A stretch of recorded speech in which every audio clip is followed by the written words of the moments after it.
मैं प्रिया और आप लोग देख रहे हैं भोजपुरी गॉसिप।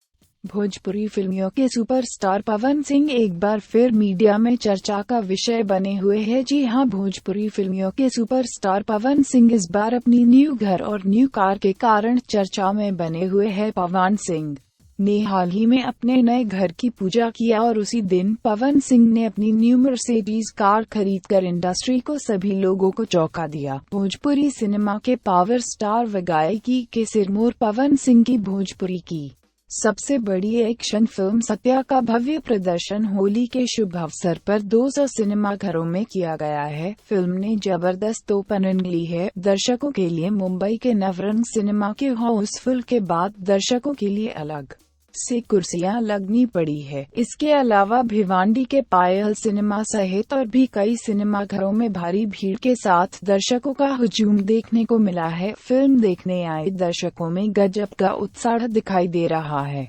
गुजरात, राजस्थान और पंजाब सहित होली के शुभ अवसर पर बिहार, झारखंड और नेपाल आदि सिनेमा घरों में सत्या का भव्य प्रदर्शन किया गया है। यह फिल्म बालाजी फिल्म्स प्राली द्वारा मुंबई और गुजरात में तथा रेणु विजय फिल्म्स द्वारा बिहार, झारखंड में रिलीज किया गया है। नवरंग सिनेमा मुंबई में फिल्म देखने वाले सिने प्रेमियों ने बताया कि फिल्म बहुत ही बढ़िया बनाई गई है। पवन सिंह का एक्शन बहुत ही अच्छा लगा है। उन्होंने लाजवाब एक्टिंग की है, खासकर उनका डायलॉग, मैं इस देश का हनुमान हूँ, ये देश मेरा राम है, सीना चीर के दिखा दूंगा, अंदर बैठा हिंदुस्तान है। उनकी बॉडी और लुक बहुत ही अच्छा लग रहा है। फिल्म की मुख्य नायिका अक्षरा सिंह का एक्टिंग काबिल तारीफ है।